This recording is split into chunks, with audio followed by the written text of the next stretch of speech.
Sejam todos muito bem-vindos a mais um encontro. Bom estar aqui com vocês. Hoje a gente vai tratar sobre violência doméstica, a atuação da psicologia no campo da violência doméstica.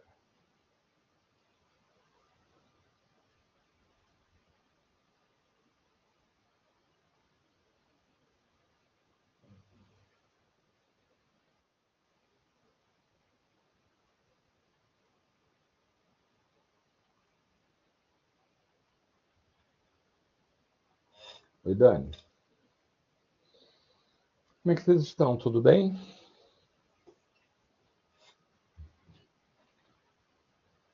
Noite tranquila para todos nós, tá? Boa noite, Maxwell. Seja bem-vindo, querido. Bom, primeira coisa é dizer para vocês que a gente vai falar hoje sobre violência intrafamiliar.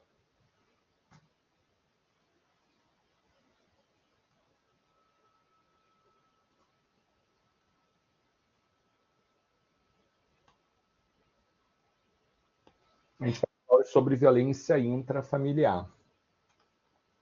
Esse tema ele vai ser dividido em dois grandes momentos, e eu diria até em duas aulas, tá? Pelo menos duas aulas. A violência intrafamiliar pode ser praticada contra crianças e adolescentes, e a violência intrafamiliar pode ser praticada contra mulheres. Hoje eu vou dar ênfase, até porque a gente falou de guarda e tal, a gente vem ali muito afinado com os princípios, né, aplicáveis ao Estatuto da Criança e do Adolescente. Eu vou falar hoje mais da violência intrafamiliar contra crianças e contra adolescentes. Deixando para falar sobre a violência intrafamiliar ou violência doméstica contra as mulheres no próximo encontro ou no outro, a depender de como as coisas andem, tá? Então, essa é a primeira grande diferença que eu queria que vocês fizessem. Apesar de o tema nuclear ser o mesmo, tá tudo falando de violência intrafamiliar, a maneira de abordar esses temas, ou esse tema, na verdade, ela não vai ser a mesma.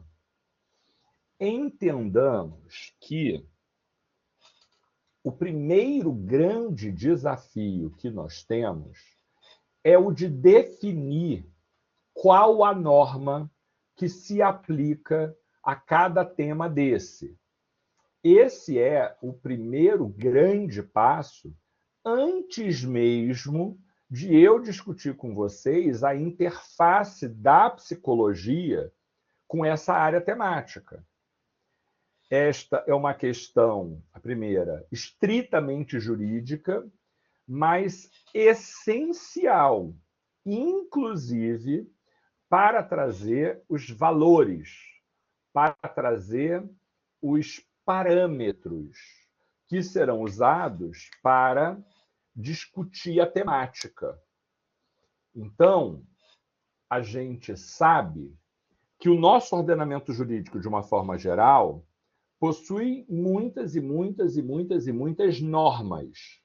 A própria Constituição, muitas leis e outras normas que não são leis ordinárias, como medida provisória, emenda constitucional, decreto, portaria e assim por diante.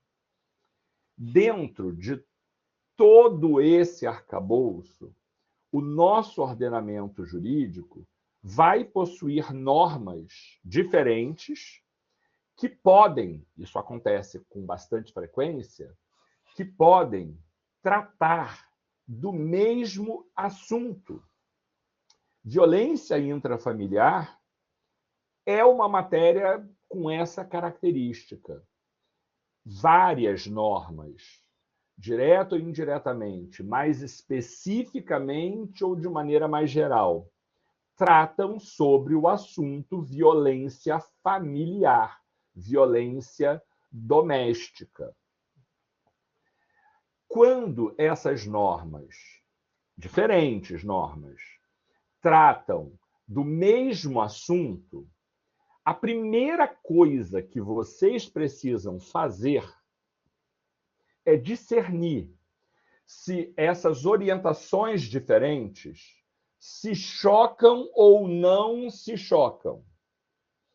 Se elas se chocam, no sentido de serem contraditórias, você vai ter que escolher entre uma delas. Então, se você tem uma norma que diz que o prazo para fazer o inventário é de 10 dias a partir da morte da pessoa, e se você tem uma outra norma que diz que o prazo para entrar com o inventário, para ajuizar a ação de inventário, é de 30 dias após a morte dessa pessoa, isso são normas contraditórias. Porque ou o prazo é de 10 dias ou o prazo é de 30 dias. Ou o prazo é de 30 dias ou o prazo é de 60 dias. Qualquer norma que dê números diferentes serão, nessa hipótese, normas que se chocam, que colidem, que orientam em sentido diverso. E quando isso acontece, ou seja, quando normas diferentes dão orientações colidentes, que colidem, que se chocam, você vai precisar definir qual dessas leis predomina sobre a outra, chegando a uma resposta sobre efetivamente que prazo é esse, já que a norma adequada, seja bem-vindo, querido, já que a norma adequada é essa e não aquela. Só para lembrar, você não precisa ter um choque entre duas normas, você pode ter choque em 3 normas diferentes. Tá bom? Quando essas normas diferentes, que tratam do mesmo assunto e tratam de maneira colidente, contraditória, divergente, você vai ter, repito, que escolher, ou escolher assim, unidunité, ou eu prefiro essa. Na verdade, você vai identificar qual é a norma que predomina sobre a outra. E essa discussão é uma discussão que a doutrina chama de antinomia jurídica.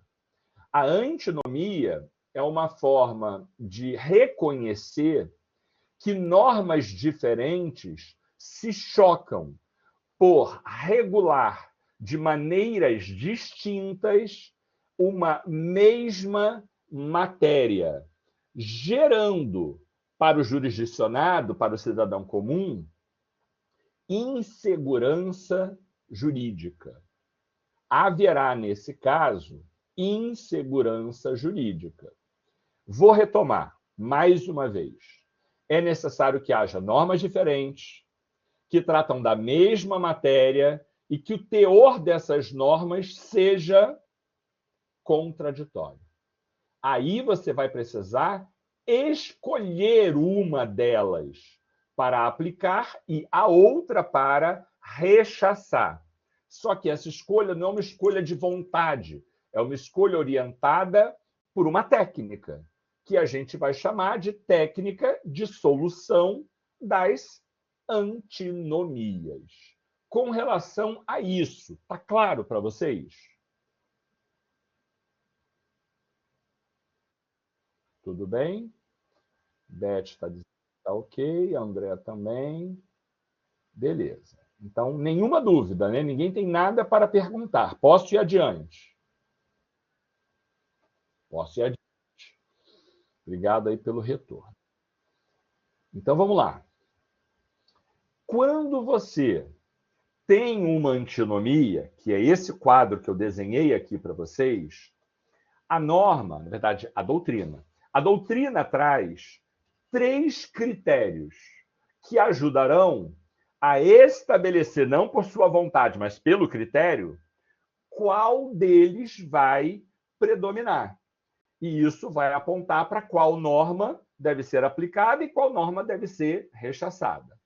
O primeiro desses 3 critérios é o critério hierárquico. Diz ele que norma hierarquicamente superior, considerando a pirâmide kelsiana, Kelsen vai mostrar que existem normas de hierarquias diferentes, estando no topo da pirâmide a Constituição.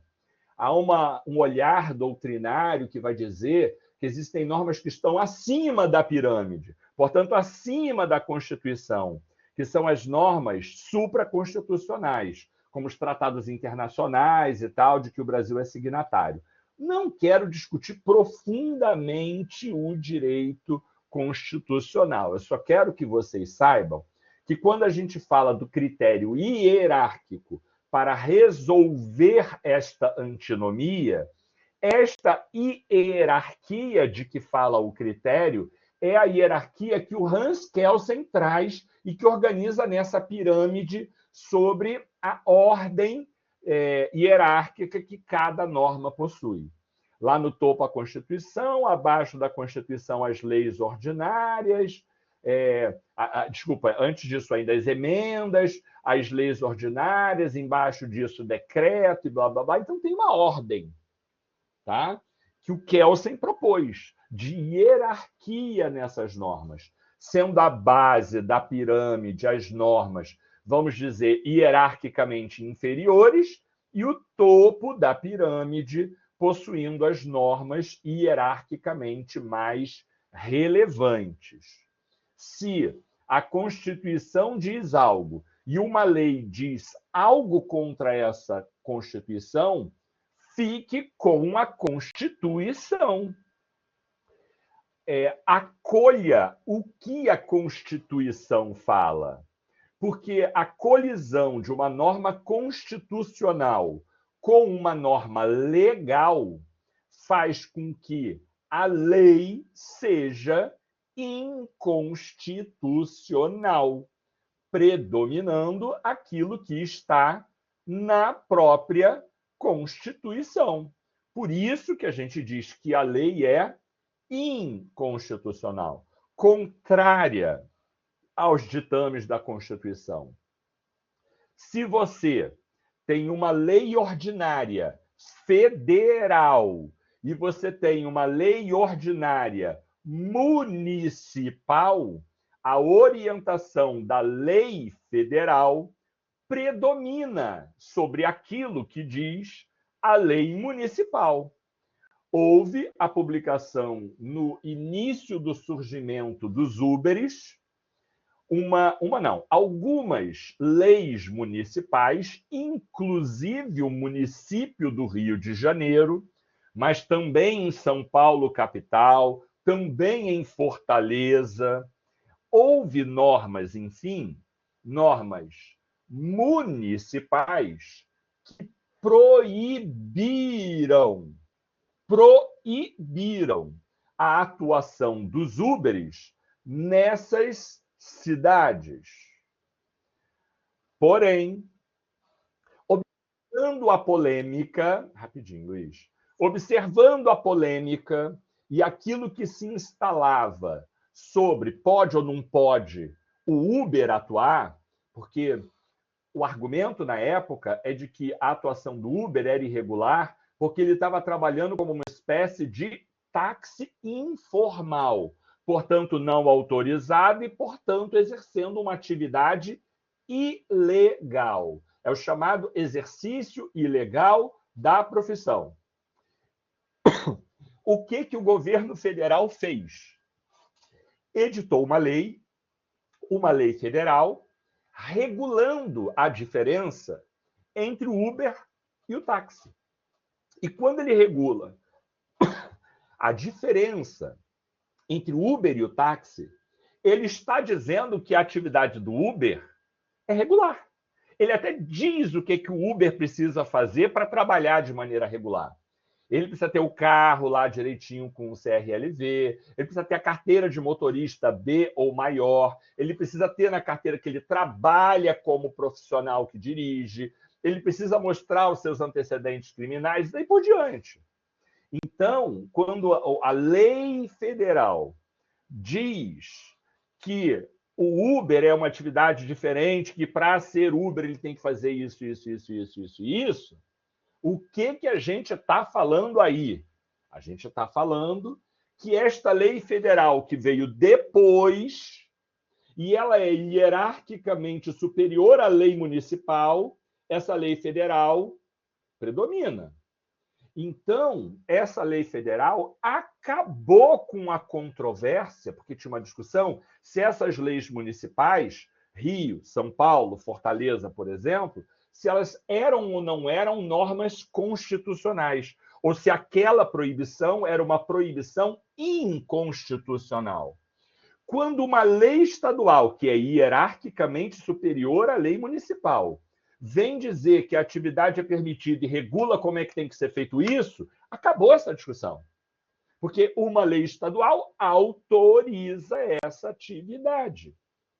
Então, isso, dizer que a lei estadual predomina sobre a lei municipal, é resolver uma situação de antinomia pelo critério hierárquico.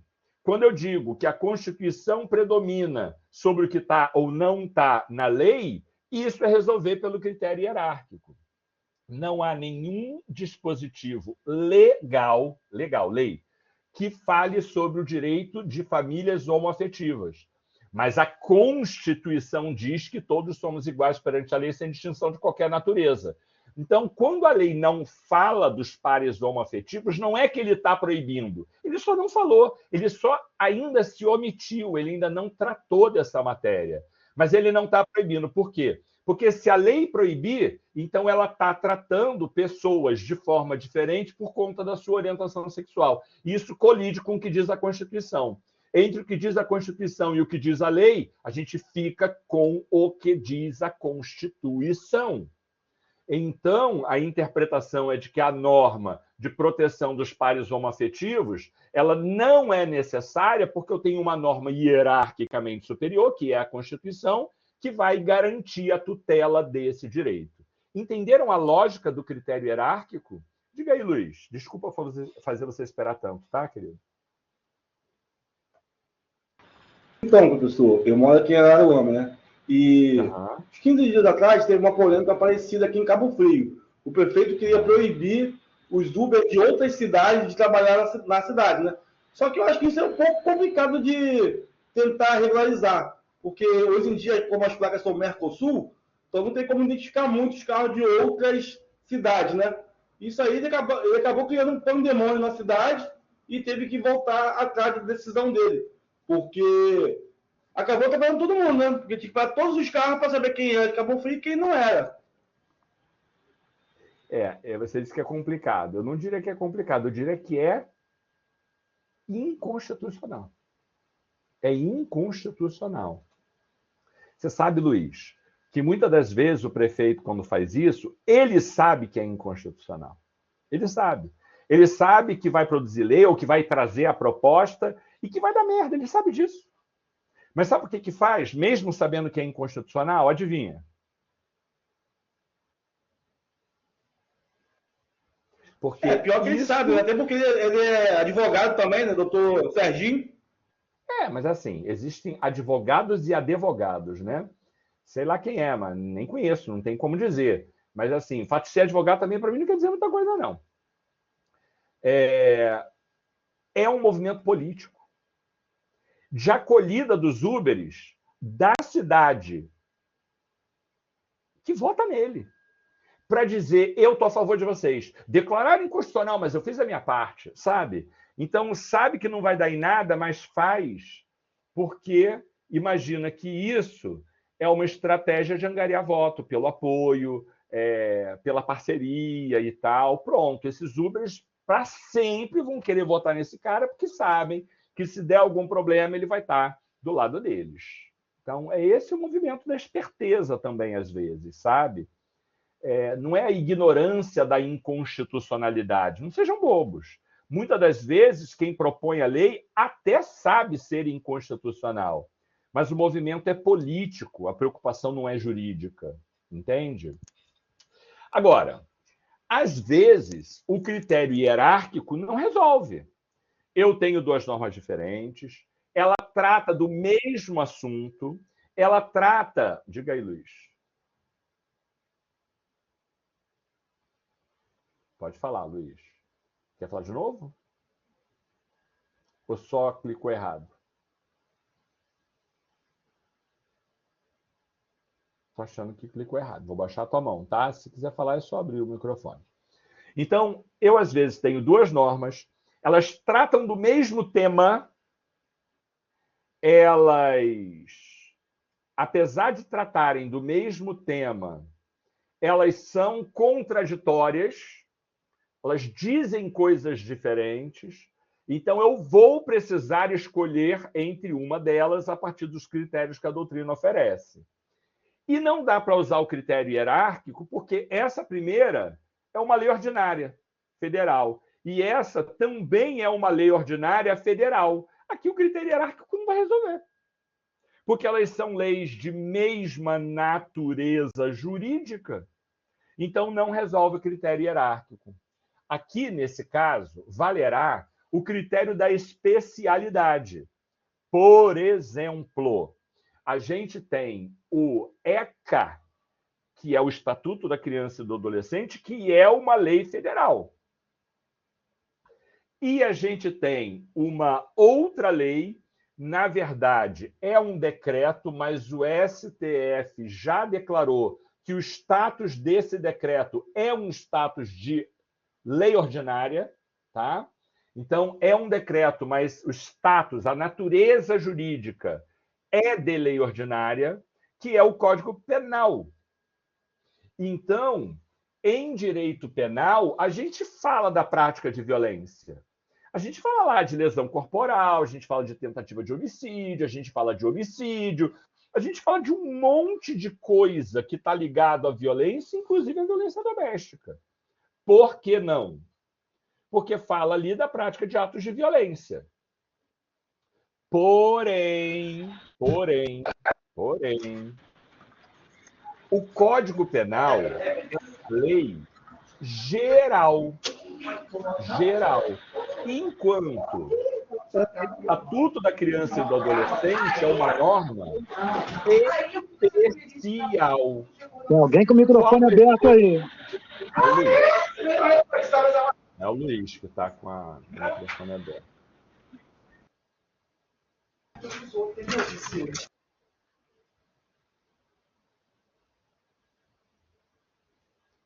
Como é que eu tiro isso? Sabe Deus? Não sei tirar, não. Nesse caso, a gente não pode usar o critério hierárquico, a gente vai usar o critério da especialidade, que é o segundo critério que está aí para vocês.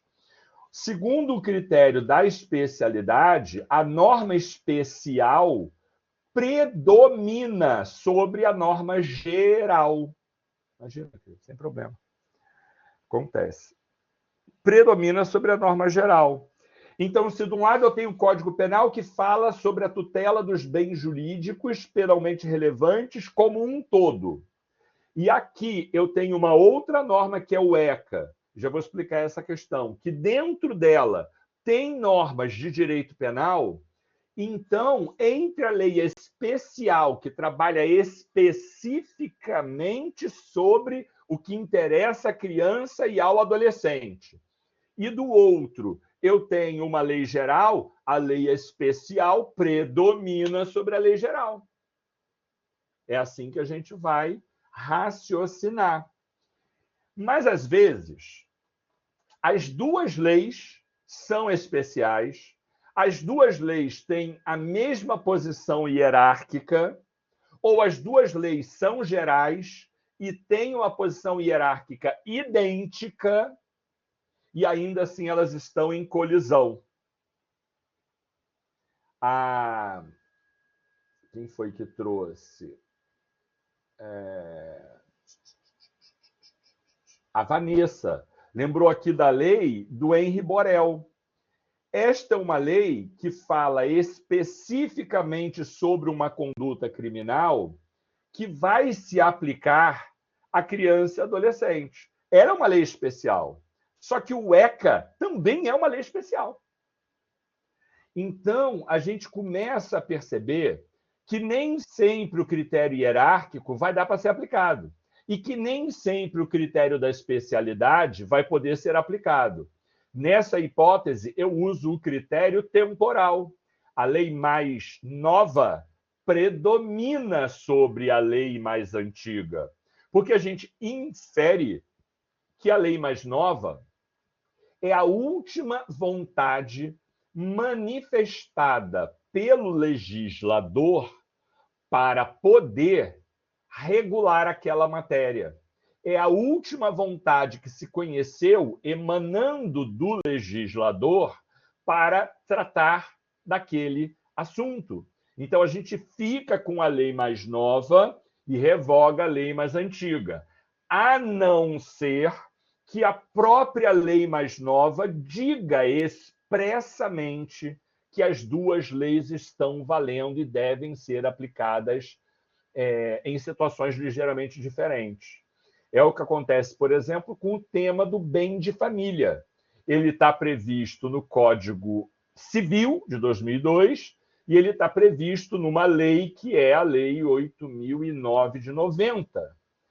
Quando a Lei 8.009 entra em vigor, é lá na década de 90. Quando o Código Civil atual entra em vigor, é em 2002. Então, em tese, quando o Código Civil trata do bem de família, que é o mesmo assunto da Lei 8.009, e esta lei, além de ser mais específica, ela é uma norma especial, e além de ser mais nova, a gente não teria dúvida nenhuma de que o Código Civil aplica, quer dizer, não é uma lei específica, porque é o Código Penal, é o Código Civil, desculpa, mas ela é uma lei mais nova, tá? Não é lei especial, porque a lei especial é a mais antiga. A lei especial é mais antiga e a lei geral é a mais nova. Se a gente for raciocinar pela ideia da hierarquia, não tem hierarquia entre elas. Se a gente for pensar pela solução da especialidade, a lei especial ou específica é a Lei 8.009, que é a lei que trata do bem de família. Só que ela é mais antiga.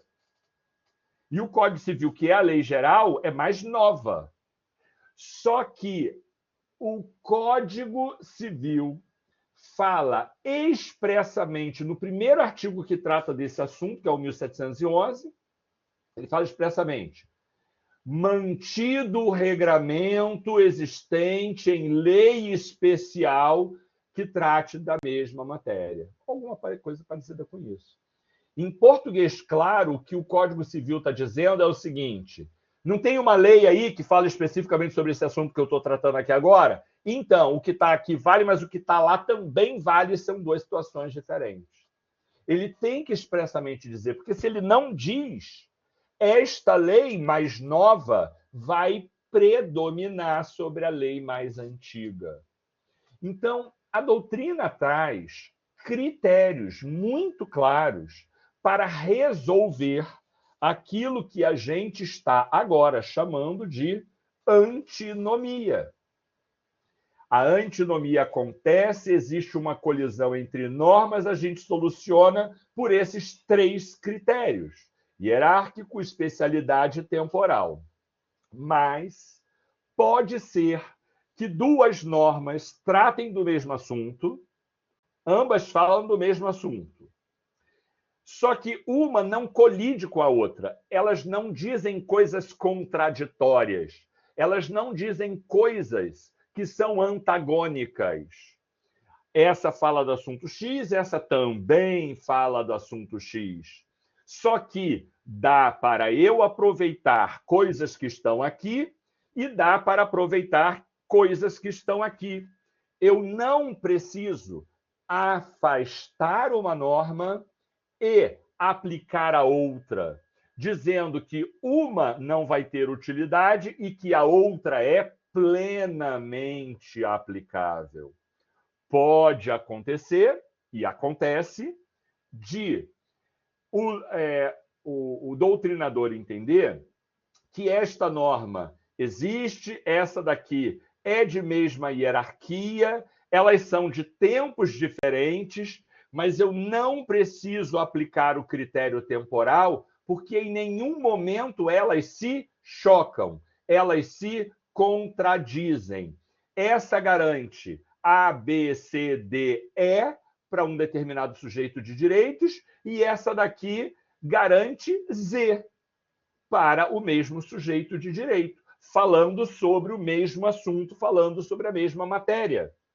Então, ao invés de eu esperar que uma predomine sobre a outra a partir de qualquer um desses critérios, o que a gente vai fazer é uma coisa que foi trazida para o Brasil pela professora Cláudia Lima Marques e que ela vai sustentar que fontes que falam sobre o mesmo assunto, elas não necessariamente precisam ser resolvidas pelos clássicos critérios de antinomia. Essa aparente colisão, mas que não tem contradição, pode ser perfeitamente conciliada por uma teoria chamada diálogo das fontes. Para essa teoria, que nasce no exterior e que é trazida para o Brasil pela professora Cláudia Lima Marques, pela doutrinadora Cláudia Lima Marques, segundo essa teoria, eu não preciso afastar nenhuma das normas, eu simplesmente vou usar as duas, cada uma colaborando naquilo que a lei pode colaborar para trazer o melhor resultado para este processo. Então, por exemplo, a gente tem um Código de Defesa do Consumidor que vai tratar de maneira especial, é uma norma especial, sobre as relações de consumo.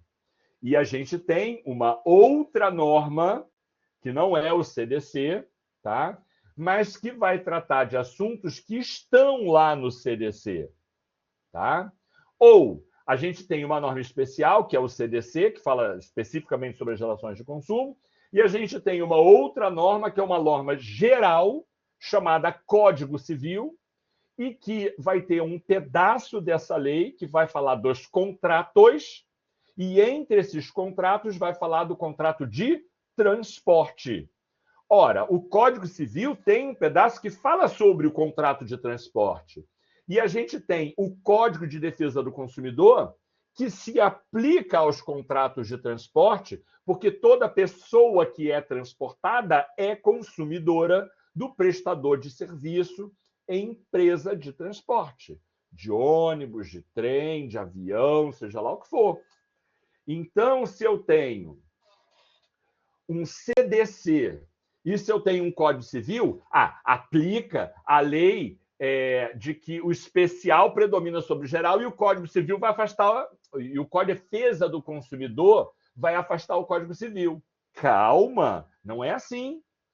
Essas duas normas tratam do mesmo assunto, mas elas colidem, ou dá para manter tudo que está na norma especial, que é a lógica, princípio da especialidade, mas quando eu precisar ir aqui ao Código Civil e pegar esse instituto, pegar essa ideia, pegar essa regra, pegar esse prazo, porque isso não colide com nada que está aqui no CDC, tudo que está lá é complementar ao que o Código de Defesa do Consumidor diz. Nesse caso, eu não afasto norma nenhuma, eu aplico as duas. Em tudo que for melhor para o consumidor, eu aplico o Código de Defesa do Consumidor.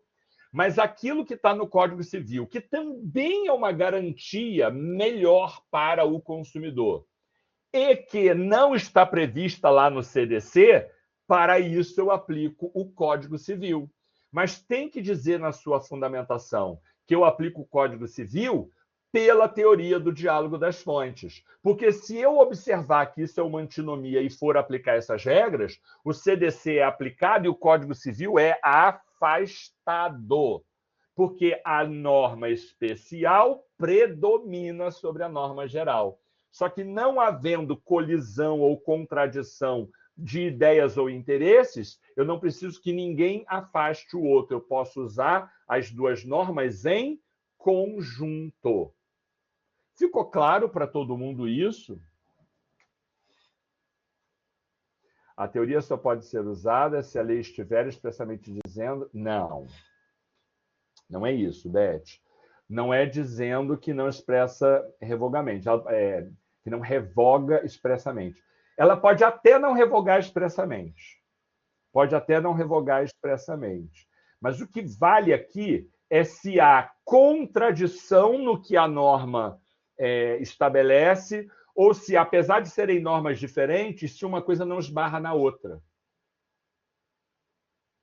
Entendeu, Beth? Então, por exemplo, você vai ter um código penal, vou dizer diferente, você vai ter um código de processo penal que traz uma regra sobre a progressão do regime fechado, da prisão, para o semiaberto, do semiaberto para o aberto. E aí eu trago uma lei especial, como é, por exemplo, o caso da Lei de Crimes Hediondos. A Lei de Crimes Hediondos fala especificamente de um tipo de crime. Aí eu vou pelo critério da especialidade. E, em tese, eu aplico o que está na Lei de Crimes Hediondos e não aquilo que está no Código de Processo Penal.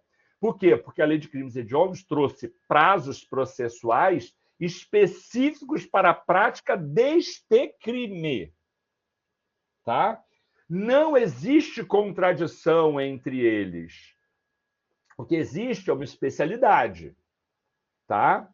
Mas, por exemplo, eu tenho o Estatuto da Criança e do Adolescente, que é uma lei especial, e eu tenho a Lei Maria da Penha, que é uma lei especial.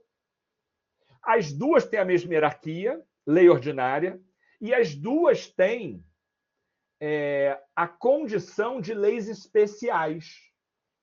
Não adianta eu querer aplicar as regras de antinomia, porque não vai funcionar. Mesmo porque o que a Lei Maria da Penha traz não contradiz aquilo que o ECA traz. Ela só traz regras mais específicas que o ECA. Mas nada do que ela diz se opõe, contradiz, é diferente, é inconciliável com o que o ECA fala. Então, eu posso usar conjuntamente, sem nenhum problema, tanto o ECA quanto a Lei Maria da Penha. Ainda que a Lei Maria da Penha seja usada exclusivamente para mulheres, não se aplique a homens. Mas o que ela diz protege as mulheres adultas, mas protege também as meninas, as crianças mulheres. Ambas falando do tema violência doméstica. Ah, mas o ECA não fala especificamente sobre violência doméstica, ele fala sobre violência na infância. Ok. Mas essas regras são diferentes, contraditórias com o que está na Lei Maria da Penha? Não? Então, os dois.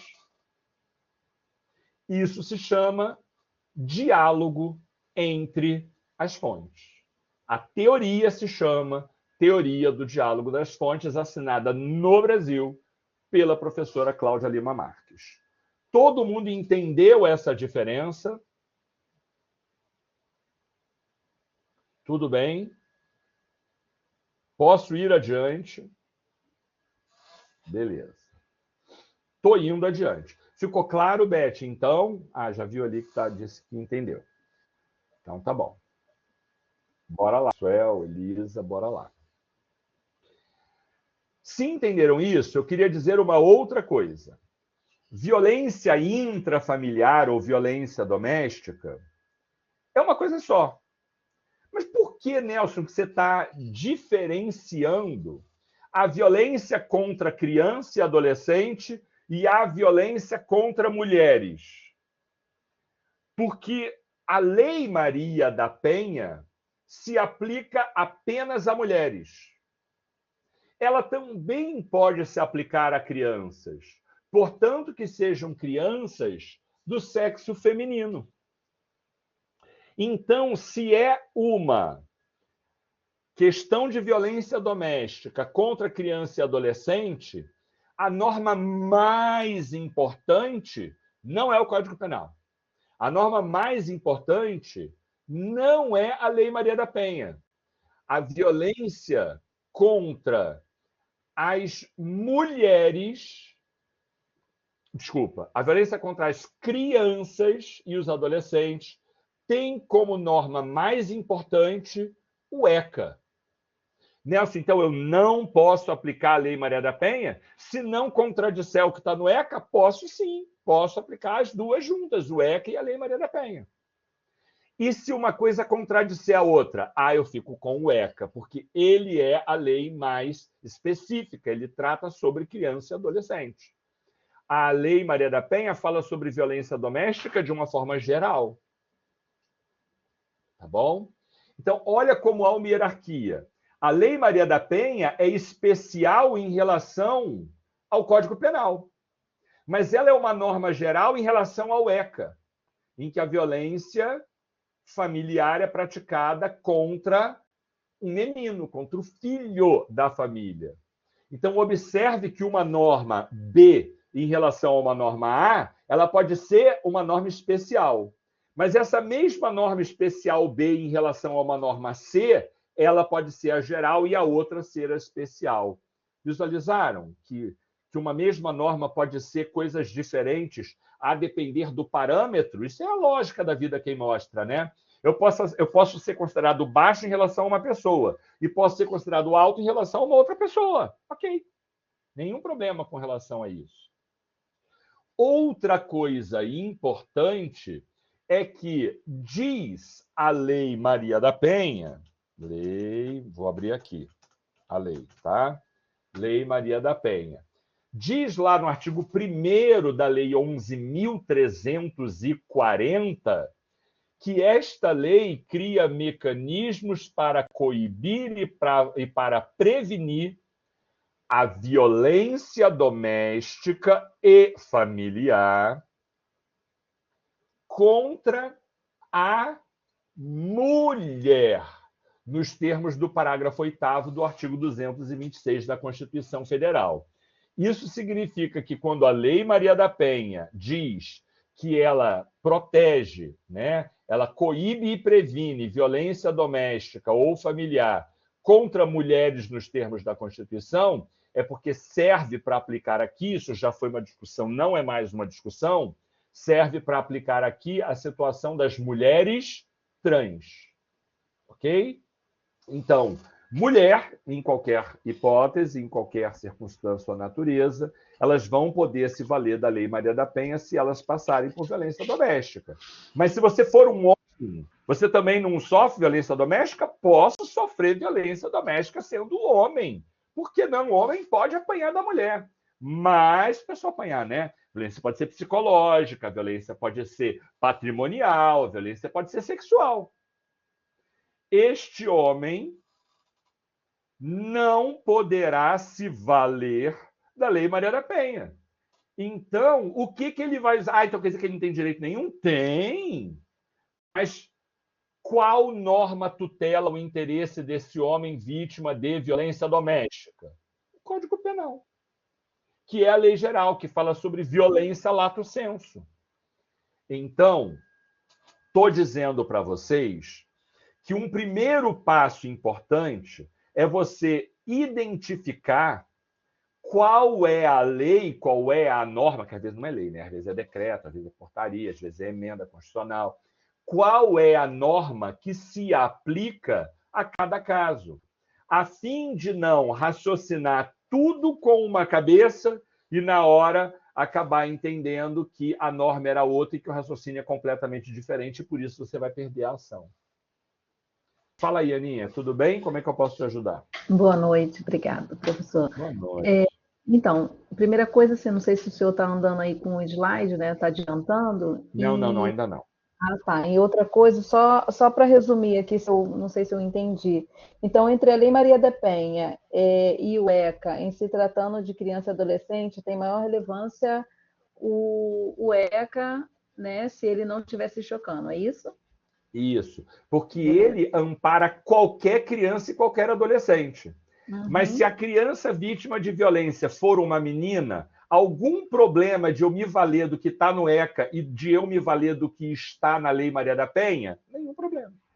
Ok, muito obrigada. Mas, Nelson, quando a Lei Maria da Penha fala que é para prevenir a violência doméstica e familiar contra a mulher, ele não está supondo que é a mulher adulta? Não, não. O artigo 13 e o artigo 30 da Lei Maria da Penha são artigos que a gente precisa ler. O artigo 13 vai dizer: ao processo, ao julgamento e à execução das causas cíveis e criminais decorrentes da prática de violência doméstica e familiar contra a mulher, aplicar-se-ão as normas do Código de Processo Penal. Olha o diálogo das fontes. Para essa lei, aplicam-se as normas do CPP, do Código de Processo Penal, e do Código de Processo Civil, e da legislação específica relativa à criança, ao adolescente e ao idoso. Então, o artigo 13 da Lei Maria da Penha está dizendo: queridos, nenhum problema de você trabalhar pelo diálogo das fontes, esta lei, a Lei Maria da Penha, junto com o CPC, junto com o CPP, junto com a Constituição, junto com o ECA e junto com o Estatuto do Idoso. O artigo 13 está dizendo claramente que pode usar. Entendeu? Olha o Maxwell dizendo... Perfeito, obrigada, professor. Valeu, querida. Aí depois o Luiz vai desabafar junto e tal, e já fizeram uma parceria ali. Bom, Ana percebe que o artigo 13 fala que pode ter a teoria do diálogo das fontes. Claro que a doutrina diz que pode, mas ele está claramente dizendo isso. Não esquece que eu não estou sozinho aqui, não. Eu, Lei Maria da Penha, eu estou junto com o CPC, com o CPP, com a Constituição, com o ECA e com o Estatuto do Idoso. Traz tudo isso para cá se não houver contradição e pode aplicar aqui dentro que não tem problema, não. É isso que o artigo 13 está dizendo. E quero também que a gente olhe o artigo 30, porque ele tem uma coisa que me interessa particularmente aqui. Ele vai trazer uma questão que eu já falei, inclusive, antes. O artigo 30, na verdade, 29, 30, 31 e 32, 29, 30, 31 e 32 da Lei Maria da Penha, está dentro do título 5, que vai ter como título, sabe o quê? Da equipe de atendimento multidisciplinar, de que faz parte, entre outras coisas, entre outros atores, o psicólogo. Então, diz o artigo 30, compete à equipe de atendimento multidisciplinar fornecer subsídio por escrito ao juiz. Compete à equipe multidisciplinar, entende-se, compete ao assistente social, compete ao psicólogo, compete ao psiquiatra, tá?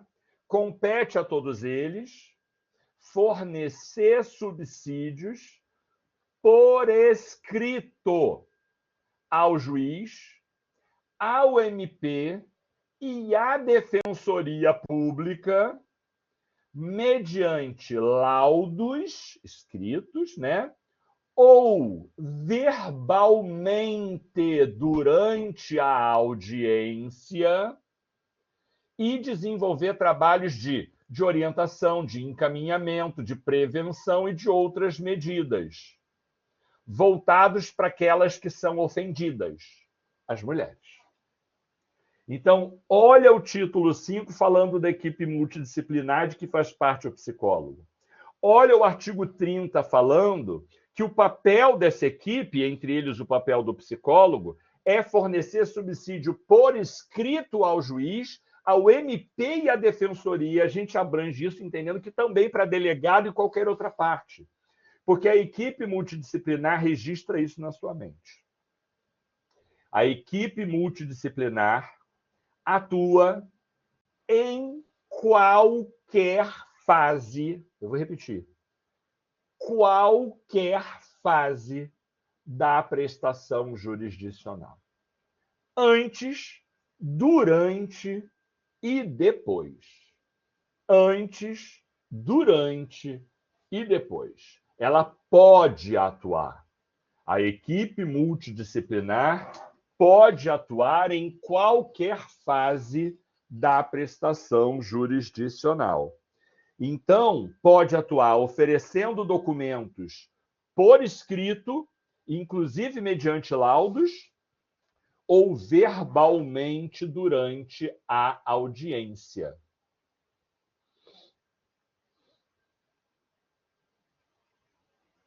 Ione. Boa noite. Escrevo para informar que estou enfrentando dificuldade séria para acompanhar o conteúdo da aula devido a problemas técnicos de áudio, embora o áudio não consiga ouvir o som. Tá bom, vai ficar gravado, Ione, sem problema. Bom, até aqui tudo bem? Vocês entenderam essa lógica de que o diálogo das fontes se aplica aqui e entenderam que a equipe multidisciplinar, a própria lei diz isso, é essencial para instruir o juiz, o MP, a defensoria, pelo entendimento doutrinário, o delegado, o conselheiro tutelar, quem quer que seja, antes da ação judicial, durante a ação judicial e até depois dela, se o interesse da criança e do adolescente assim o requiser. Assim o requerer, sabe Deus. Bom, observem, então, que a violência doméstica ou a violência intrafamiliar contra crianças e contra adolescentes, em tese, pode se servir do Código Penal, do ECA e da Lei Maria da Penha, além das normas de direito processual. E a análise será caso a caso. Sobre esse assunto, o ECA diz uma coisa e a Lei Maria da Penha diz outra, contraditória. Opa, contraditória não dá para conciliar os dois, porque ou é isso ou é aquilo. Aí a gente vai ver qual é a lei de hierarquia maior. Não, são todas iguais. É lei ordinária, não resolve. Vamos ver a especialidade? A especialidade, aqui eu estou falando sobre criança e adolescente, que é uma lei especial em relação ao Código Civil, mas é tudo sobre criança e adolescente. E aqui é sobre violência contra a menina adolescente. Então a Lei Maria da Penha é mais específica do que o ECA no tocante a essa matéria que a gente está discutindo. Tá? Então, caso a caso, a gente vai avaliar. Haverá casos em que uma norma afasta a outra e haverá casos em que as normas todas juntas atuam sem nenhum afastamento de uma outra norma. Todas colaboram mutuamente para regular essa matéria e o juiz poder julgar com justiça o caso concreto. Vou perguntar de novo, tudo bem até aqui? Posso ir adiante? Alguma dúvida? Se tiver, só abrir o microfone. Não precisa se preocupar aí. Tá. Então, vamos mais um slide. O ECA... Alguém acho que chamou, peraí. Maxwell, diga aí, filho, como é que você está? Oi, professor. Está me ouvindo bem? Estou ouvindo. Eu gostaria da opinião do senhor, dentro do contexto dessa matéria, sobre a aprovação no Senado, na CCJ do Senado, de um projeto Só um instantinho, filho, só um instantinho. Repete. Fala. Esquecemos lá. Eu sempre esqueço. E isso eles podem jogar fora. Não, achar que é perigoso. Vê se vai lá. Não, perdeu não, vai lá e pega. Vai lá. Perdoe, querido, estava aqui resolvendo uma questão. Desculpa, perdoe. Fala para mim de novo. Vamos lá. Dentro da questão que o senhor apresentou, é uma questão que tem que ser revista, né, para poder fazer o melhor entendimento. Mas eu gostaria da opinião do senhor sobre uma proposta que foi apresentada na Comissão de Justiça do Senado sobre tipificar o crime de misoginia com preconceito de raça, cor e questão predominante da etnia e religião, na questão da mulher. Claro que a mulher, em primeiro lugar, respeitando, claro, os deveres e os direitos delas. Mas isso aí não poderia trazer uma consequência grave na aplicação dos crimes, dos futuros clientes, na questão da indicação do crime? Porque tem crimes que são hediondos, são inafiançáveis, outros não.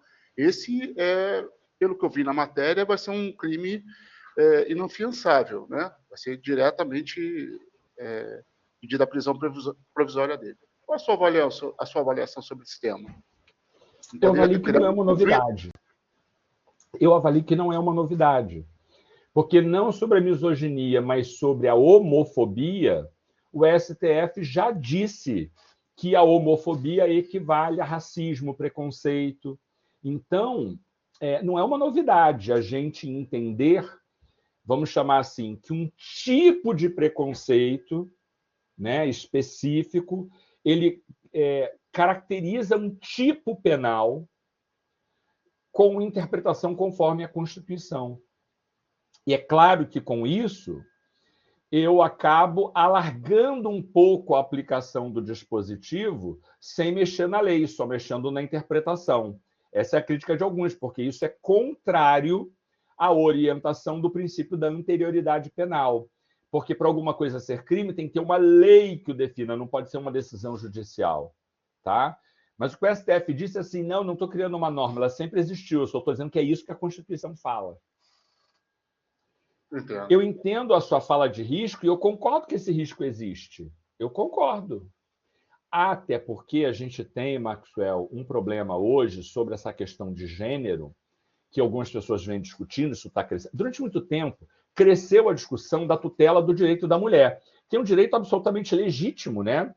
As mulheres, efetivamente, têm uma vida mais difícil que a do homem. Elas têm mais esforço para alcançar aquilo que o patriarcado garante de maneira muito natural para o homem. A mulher é vítima de assédio, de abuso, em muito maior número que o homem. É fato que as mulheres sofrem com algumas questões conjunturais e estruturais muito mais do que o homem.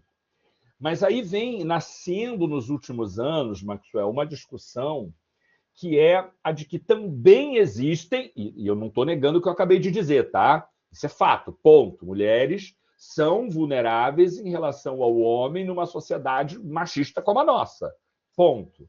Elas não são piores, elas são mais vulneráveis porque a sociedade a coloca nesse lugar, que não é um lugar que ela ocupa naturalmente, porque mulheres podem fazer tudo que os homens fazem. Então,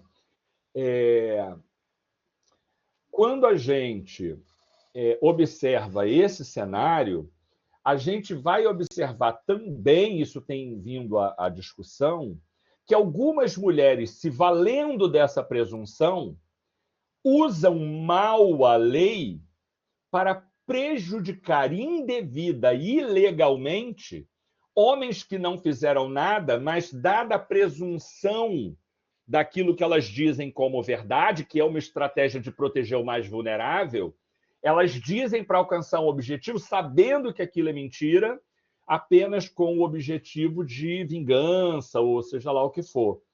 Isso também existe. Isso também precisa ter o olhar atento do juiz. Isso também precisa ter o olhar atento do juiz. Então, a sua fala, eu acho que o perigo disso passar na CCJ é que é isso, a lei pode ser mal usada. Mas eu vou repetir o que eu sempre digo. A lei ser mal usada não significa que a lei não deva existir. Cabe ao juiz frear os excessos. E entendo que a misoginia é uma questão grave e que afeta a vida das pessoas profundamente. Então, alargar a proteção contra essa prática odiosa é boa. Mas, tal como você relata lá no projeto de lei, isso pode trazer complicações? Pode. Pode. O que não quer dizer que a lei não seja válida. Não quer dizer que ela não seja boa, mas exige algumas cautelas. Essa é a minha preocupação quando estou trabalhando na matéria. Obrigado, professor, e boa noite a todos. Nada, querido. Conte comigo. Então, queridos, queria que vocês entendessem que a gente está entrando no tema de violência intrafamiliar, que hoje o meu foco está mais em criança e em adolescente. A gente já discutiu aqui qual ou quais normas são usadas para poder discutir a matéria, que leis, que regras eu vou poder usar, e a gente já viu que para a mesma discussão, não havendo conflito, quando normalmente não há, eu posso usar diversas leis para proteger uma criança vítima de violência familiar. Eu posso usar o Código Penal, eu posso usar o ECA, eu posso usar a Constituição, eu posso usar a Lei Maria da Penha, se for menina, eu posso usar o Código de Processo Civil, eu posso usar o Código de Processo Penal. A própria Lei Maria da Penha diz isso lá no artigo 13. Posso usar o Estatuto do Idoso. Mas aí não, sendo criança, eu não posso usar o Estatuto do Idoso, né? Se for uma pessoa idosa, eu posso usar também o Estatuto do Idoso. Assim como se é uma pessoa idosa, eu uso o Estatuto do Idoso, mas não uso o ECA, né? Óbvio, né? Porque está descrito no próprio sujeito de direito. Então, visto tudo isso, é importante que vocês entendam também agora que a chamada violência contra a criança não é só a violência da ação, que é o que muita gente associa na cabeça. A violência é bater, é estuprar, é xingar, é humilhar, é praticar castigos excessivos. Tudo isso é. Tudo isso é violência contra a criança. Mas a omissão também é uma violência. Eu posso responder por violência contra a criança pela modalidade omissiva. Eu não fiz nada que gerasse a violência, mas eu tomei conhecimento de que a violência contra a criança existiu e, tomando conhecimento e podendo fazer, nada fiz. A lei não pede que você, vendo uma criança sofrendo maus tratos, você se enfrie na frente da criança para o pai não bater mais. Se você estiver numa área de vulnerabilidade social, se você estiver dentro de uma comunidade e você interfere num processo de violência contra a criança, você pode ser morto pelo pai dessa criança. A lei não pede que você se mate em nome da defesa. Quando a gente fala em omissão, a gente está falando da omissão daquilo que poderia ser feito e não foi. Então não precisa se enfiar na frente, mas tem que chamar a polícia. Tem que provocar o Conselho Tutelar, tem que provocar o Ministério Público, alguma coisa tem que fazer. A omissão, pura e simples, quando algo poderia ser feito e você não fez, é que caracteriza também para quem não levantou a mão, mas pela omissão, essa pessoa também está praticando violência contra a criança. O ECA ficou muito banalizado depois que o Conselho Tutelar virou cabide político. Não vou discordar de você, Luiz. É verdade. Acredito que a psicóloga seja a pior. Como assim? Não entendi. Me ajuda aí, Sebastião, a entender. Quem deveria cuidar das crianças estão pensando... Ah, sim, o Luiz ainda concordei já com ele. Omissão humana consciente e voluntária. Isso é fato típico omissivo. Concordo contigo, isso aí. No Rio Grande do Sul aconteceu isso. Os tios presenciaram agressões físicas, contumazes, né, costumeiras, morais e tal, contra crianças e não fizeram nada. Foram omissos, eles também foram presos. Perfeito. A pena é diferente, é menor, né? Mas é isso, é crime também. É crime também. O que mais tem é isso. Mãe solteira que arruma homem maluco, que agride o filho e ela não faz nada. Concordo com você também, Eric. Concordo também com você. Aliás, qual foi das crianças? Peraí. O Nardoni, né? A mulher do Nardoni era a madrasta do menino. E ela começou a agressão e o Nardoni, para protegê-la, terminou de matar o filho. Não foi isso que aconteceu? Acho que foi isso mesmo. É o caso do Nardoni. Bom, então já entenderam isso. Isabela Nardoni é o nome da menina. Já entenderam que a violência pode ser por ação ou por omissão? Já entenderam que o ato pode ser comissivo, ação, ou omissivo, por omissão? Então, agora, para ser violência familiar, tem que ser uma violência praticada por parentes ou responsáveis, capazes de causar dor, dano físico, dano psicológico ou dano sexual. Na verdade, a gente vai ver que a própria Lei Maria da Penha elenca diversas formas de violência. A Lei Maria da Penha literalmente classifica as violências que podem ser praticadas.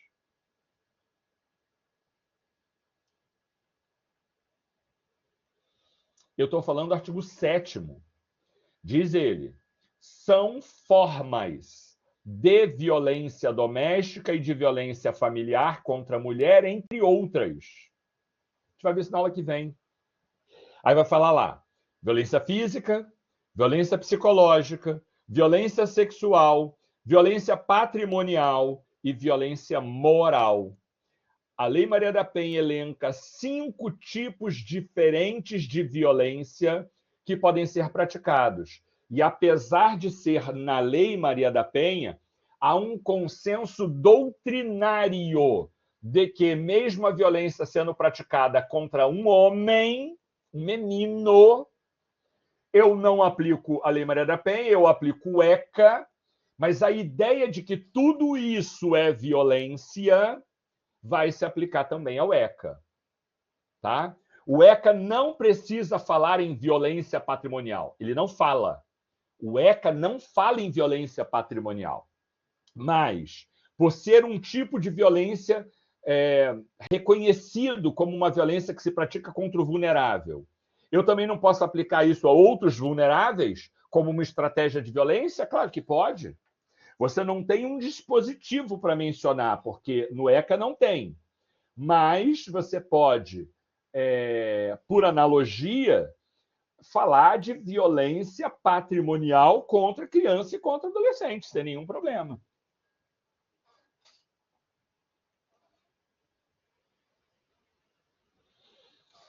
A criança, por natureza, já é vulnerável. A criança pobre, ela é dupla, triplamente vulnerável. Porque ela é vulnerável pela condição de criança, ela é vulnerável pela ausência de recursos e ela é vulnerável porque há um pressuposto de que o que se faz contra a criança pobre não dá em nada.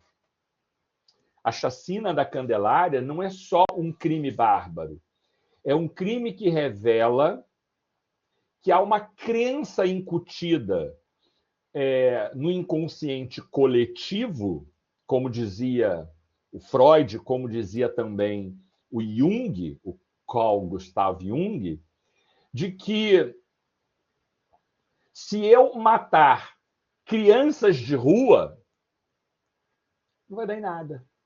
Há uma crença subjacente na escolha de uma chacina como a chacina da Candelária, entende? Quando pessoas querem matar moradores de rua para fazer limpeza urbana, há uma crença aí de que a vida de um morador de rua não vale nada, né? Então, esses crimes ganham repercussão mais grave pelo pressuposto moral e ideológico que estão embutidos nessa conduta. Não sei quem é Miguel Otávio. Mas, Lohane, minha filha, é uma altura dessa, isso ainda é uma dúvida. Você está chegando agora, como é que é essa situação? É a primeira vez por aqui? Como é que é isso? A gente já tratou tanto disso no início do curso.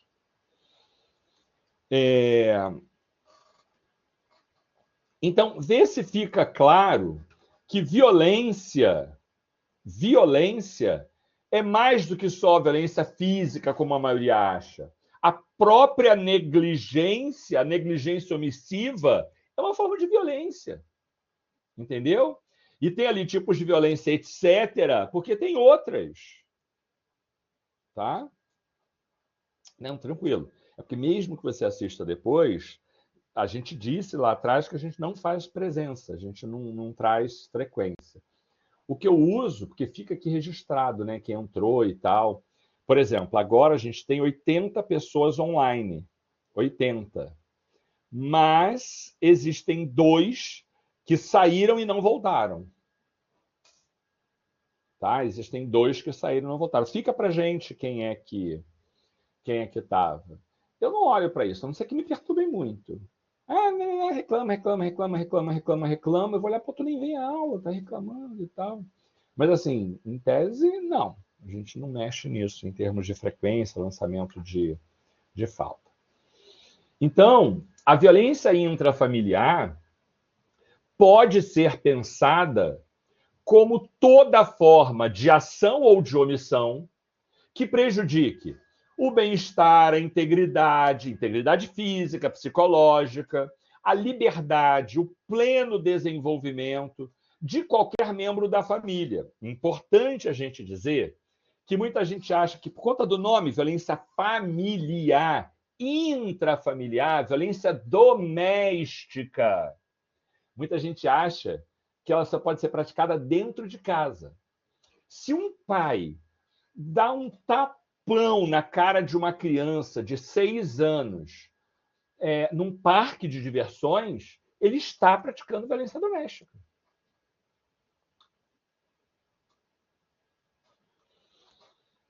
Sobre isso, eu recomendo a leitura, e eu vou falar disso na aula que vem, do artigo 5º da Lei Maria da Penha. Para os efeitos desta lei, ou seja, para aplicar a Lei Maria da Penha, configura violência doméstica e familiar contra a mulher qualquer ação ou omissão baseada no gênero que lhe cause morte, lesão, sofrimento físico, sofrimento sexual, psicológico, dano moral ou patrimonial, 2 pontos. Inciso 1. No âmbito da unidade doméstica. Inciso 2. No âmbito da família. Inciso 3. Em qualquer relação íntima de afeto. Em qualquer relação íntima de afeto, na qual o agressor convivia ou já tenha convivido antes com a ofendida, independente de terem morado juntos ou não. Isso está no artigo 5º da lei. Repara que não precisa acontecer dentro de casa. O mais importante é que seja uma violência baseada no gênero em virtude da convivência familiar ou da convivência doméstica ou por qualquer relação íntima de afeto. Então, namorado que bate em namorada pratica violência doméstica. Porque diz aqui que não precisa ter morado junto, só diz que precisa ter uma relação íntima de afeto na qual o agressor convivia ou conviveu com a ofendida. Namorados convivem. Não precisa coabitar, não precisa morar junto, mas convivem, se encontram com regularidade. E há entre eles uma relação íntima de afeto. É isso. Namorado ciumento que mata a namorada pratica feminicídio e está sujeito também às regras presentes na Lei Maria da Penha, além da lei de feminicídio. Entenderam? Então, não precisa ser só o pai e a mãe da criança. Irmão pode praticar violência doméstica. Irmão pode praticar. Agora, lembra, irmão só responde pela prática de crime de violência doméstica se ele for maior de idade. E ele responde por ato infracional análogo a crime se ele for adolescente. E a criança que pratica violência doméstica, a criança que bate no irmão, não é violência doméstica. O adolescente que bate no irmão adolescente pode não ser violência doméstica. Mas se há uma relação de uma certa assimetria de condições e um aflige o outro, causando sofrimento físico, mental, sexual, patrimonial e daí por diante, mesmo sendo irmãos, aliás, exatamente porque são irmãos, é que ele pode estar praticando o crime de violência doméstica ou ato infracional análogo ao crime de violência doméstica. Vamos fazer agora uma relação disso com a psicologia jurídica? Gente, muito difícil a gente saber, só de ler uma petição, se o que está ali é verdadeiro ou falso. A gente já viu, inclusive, que alguns genitores ou algumas genitoras utilizam, sim, da alegação de violência para tirar o outro de casa. Uma pessoa que eu conheço terminou o casamento, não quer mais, não fez um divórcio oficial, fez só uma separação de fato. Ela já não o considera como marido, desfez o casamento verbalmente, já está saindo com outras pessoas e tal. As pessoas sabem que ela não está mais casada, porém, os dois só têm uma casa, que ainda não está quitada. Os dois só têm uma casa. Ela não tem outro lugar para ir, ele não tem outro lugar para ir. Resumindo, estão morando juntos até hoje. Estão morando juntos. E veio se tornando difícil essa convivência. Veio se tornando difícil. Veio se tornando desagradável essa convivência. Quando ela chega tarde, ele joga a piadinha de que estava na gandaia, estava na esbórnia e blá, blá, blá, tomando conta da vida dela. É desagradável. Ela não está mais casada com ele, só de fato, né? Então, é desagradável. Ela pede para ele sair e ele diz que não tem para onde ir e que ele só sai quando ele der a parte dela. Quando ela der a parte dele. Ele não trabalha. Ele não trabalha. Ela trabalha. Mas não ganha muito. E ele diz, só saio daqui quando você me der a parte da casa. Ela diz, mal pago as contas, porque eu tenho que pagar as minhas e as tuas, porque você não trabalha, não bota um dinheiro dentro de casa. Como eu vou te dar a parte, sua parte e tal? Eu quero que você saia. Não vou sair. Eu quero que você saia. Não vou sair. Eu quero que você saia. Não vou sair. Resumindo, ela foi à delegacia e relatou que ela está sendo vítima de violência doméstica. Primeira providência do delegado, até ter certeza de que a vítima está em segurança, afastar o agressor, o suposto agressor, né? Uma vez que ele sai, ela troca a fechadura, ela isso, ela aquilo, ela aumenta o muro, porque está proibido de chegar perto dela. A lei, se ele chega, ele vai ser preso. Quando a gente descobrir que pingo não é letra ou que alho não é bugalho, o muro já está levantado, a fechadura já está trocada, blá, blá, blá, blá, blá, blá, e ele já arrumou um lugar para ir, porque se antes não tinha, agora ele vai ter que arrumar de qualquer jeito. Claro que este é um mau uso da Lei Maria da Penha. Claro que, na minha opinião, isso deveria ser também criminalizado. Ainda hoje não é, mas deveria ser criminalizado. Mas, enquanto a gente não sabe se a violência existiu ou não existiu, eu não posso dizer para a pessoa que foi relatar uma violência na delegacia, vamos investigar, volta para casa com o agressor, que daqui a algum tempo a gente resolve isso. Porque essa pessoa morre. Entende isso? Então, eu diria que há hipóteses em que, olhando só para a petição, olhando só para o inquérito, eu não tenho como ter certeza de quem é que está falando a verdade, qual é a motivação de cada um, que desdobramento isso vai ter, blá, blá, blá, blá, blá, blá, blá.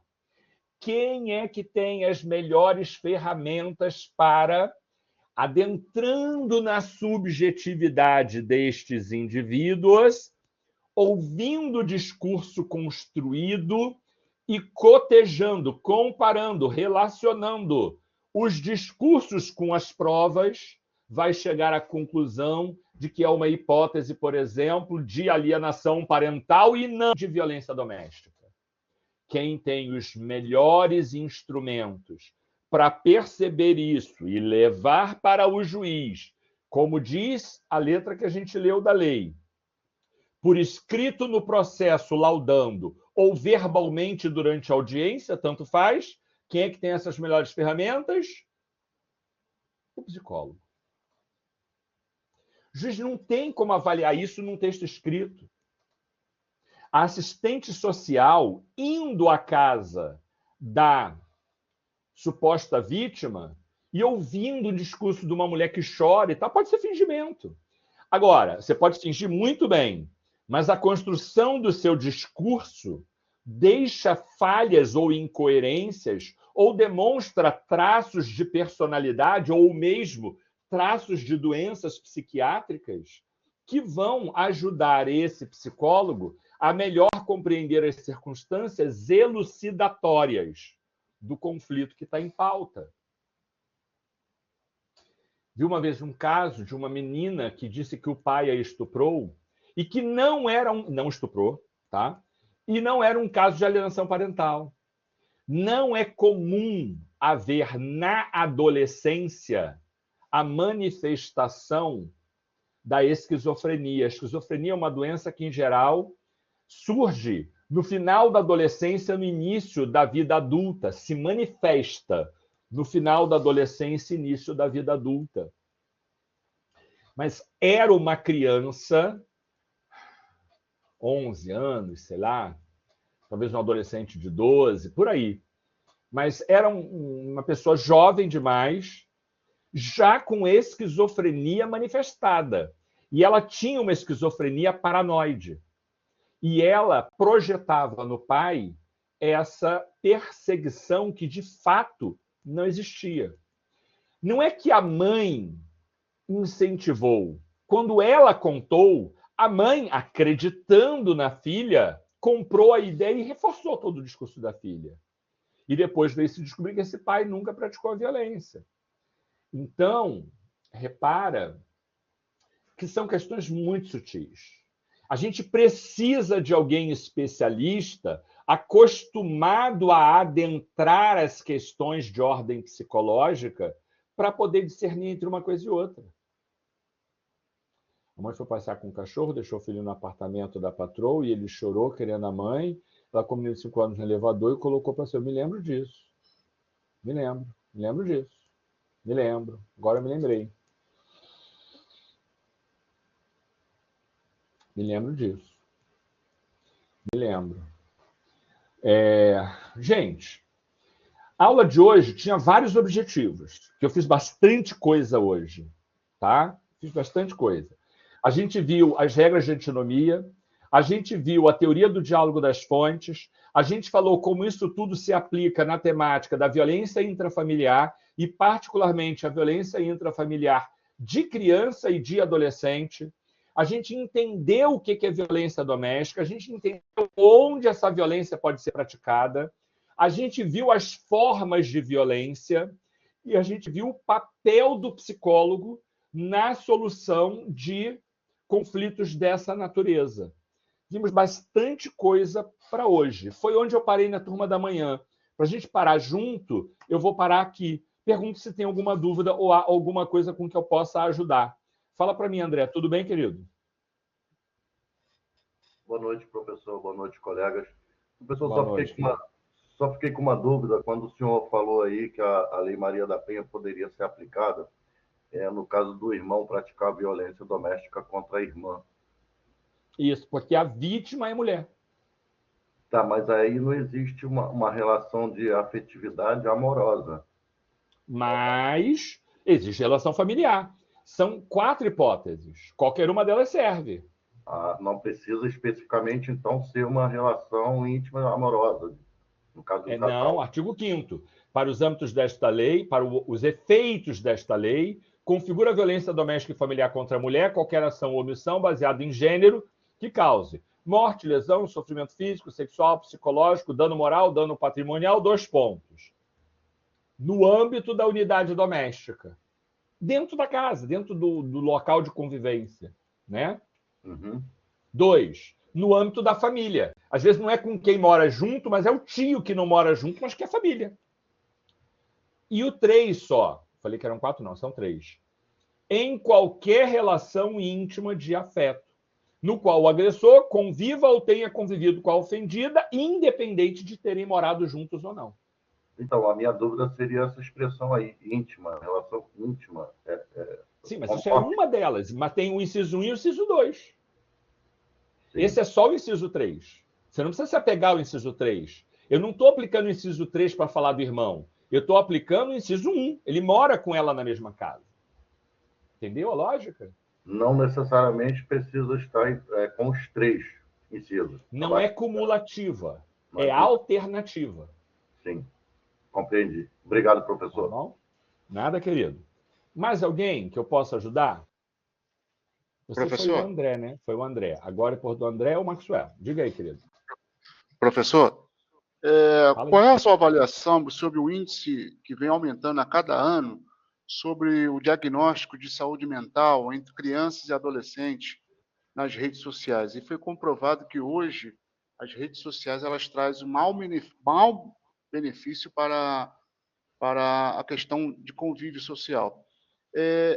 Como um futuro advogado, ele pode pedir avaliação nesse quesito, separar o ambiente familiar do ambiente externo, escola, redes sociais. Como procurar ter um equilíbrio para falar assim, bom, eu tenho que ter o parecer dos psicólogos que serão indicados pelo juiz ou pelo conselho. Qual é a definição que o senhor poderia me ajudar nessa avaliação? Porque eu vi uma criança, por incrível que pareça, no CAPS, aqui perto da minha casa, ela tinha tentado suicídio 10 anos, por causa de coisas que foram feitas na internet. Eu falei, não acredito. Eu falei, essa criança tentou se matar. E ele falou, são várias, chegam aqui várias crianças desse mesmo conteúdo. Eu fiquei muito preocupado com isso. Obrigado, professor. Nada, querido. Então, Maxwell, aqui a gente não tem uma ação, porque a gente tem um problema, mas ele é um problema social, ele não é um problema jurídico. A questão de acesso à internet, a exposição, as doenças mentais que isso possa gerar, isso é uma questão de psicologia, mas não é uma questão de psicologia jurídica, porque não tem uma ação. Tem o quê? Tem o pai preocupado com o filho e tal. Apesar de que, Maxwell, tem uma discussão, sim, sobre a omissão dos pais no tempo de exposição que os filhos têm de tela, se isso poderia gerar algum tipo de responsabilidade civil ou criminal para os pais omissos. Tá? Mas isso não está ainda claro, isso está em processo de discussão. Existem hoje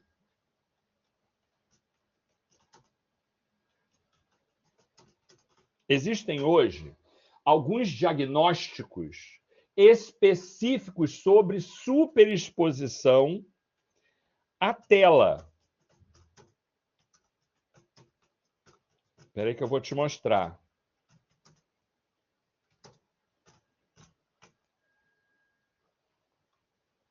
Espera aí.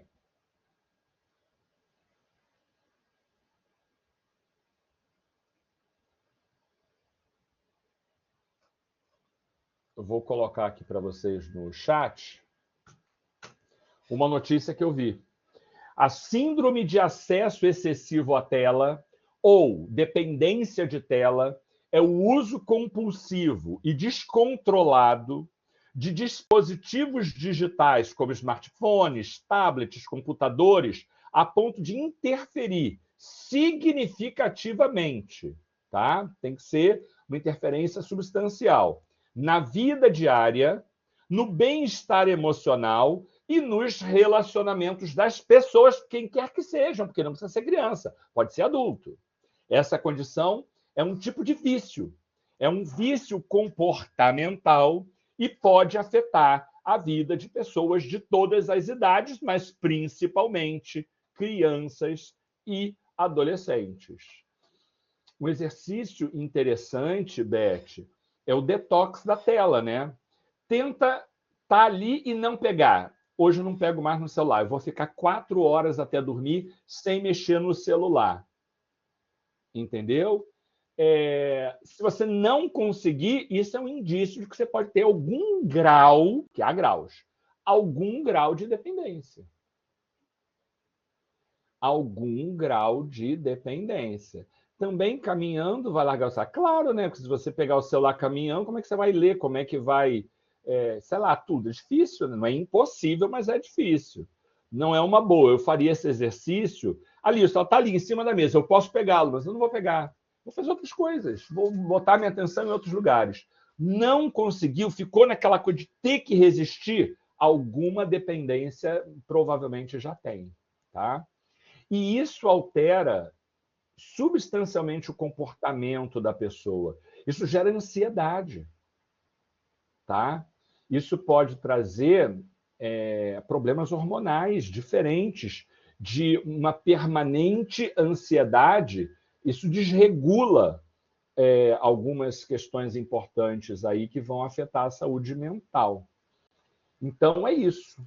É isso. E alguns autores já vêm discutindo que pais que são omissos no controle de tela deveriam responder, ou civil ou penalmente, civilmente é muito mais fácil de sustentar isso, pela sua omissão. Criminalmente é bem mais difícil, porque não tem lei que preveja. Tem que ter lei para prever para poder ser crime, né?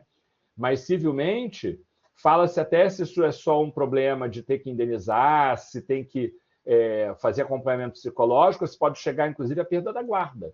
Alguns autores vêm sustentando isso. Tá? Pois é. É porque a namofobia ela é um pouco diferente da dependência de tela, porque a namofobia é a dependência da conectividade e não da tela. Eu sei que uma coisa leva a outra, mas é a dependência de estar conectado. Enquanto a dependência da tela, você pode passar um dia inteiro jogando numa coisa offline, por exemplo. Na namofobia, você tem que estar conectado, você tem que saber o que está acontecendo. Eu posso estar perdendo alguma coisa, eu posso estar ficando para trás. E se estiver acontecendo alguma coisa e eu estou sem saber o que está acontecendo, como é que vai ser? Eu vou ficar de fora, vão me deixar para trás. É ligeiramente diferente. Tá? Mas a questão do X-vídeo já tem aí uma questão do vício no campo da sexualidade. Não importa que seja pelo telefone.